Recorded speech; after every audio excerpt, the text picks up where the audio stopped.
Hi friend, আমরা কলেজের ডিপার্টমেন্টে সবাই মিলে পুদিনার শরবত বানাচ্ছিলাম। দেখতে পাচ্ছ, আমি তোমাদের সঙ্গে সেটা শেয়ার করছি।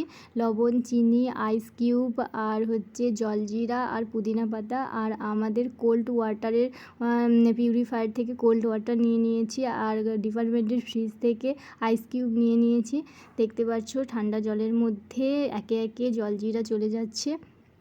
অনেকগুলো জলজিরা প্যাকেট নিয়ে এসেছিলাম। সত্যি বলতে খুব ভালো হয়েছিল। প্রথমে আমরা স্যারকে দিয়ে টেস্ট করিয়েছিলাম, তোমাদের সেটাও দেখাবো যে স্যার বলেছিলেন যে কতটা ভালো হয়েছে।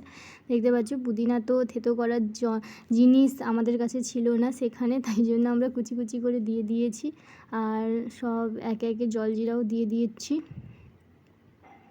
তারপর সার্ভ করে নিচ্ছি কীভাবে, দেখো একটা আইস কিউব দিয়েছি আর পুদিনার সেই জলটা দিয়েছি। আমাদের স্যার পুদিনার শরবত খেতে থাকুক আর তোমরা আমার চ্যানেলটিকে সাবস্ক্রাইব করে দাও। Thank you.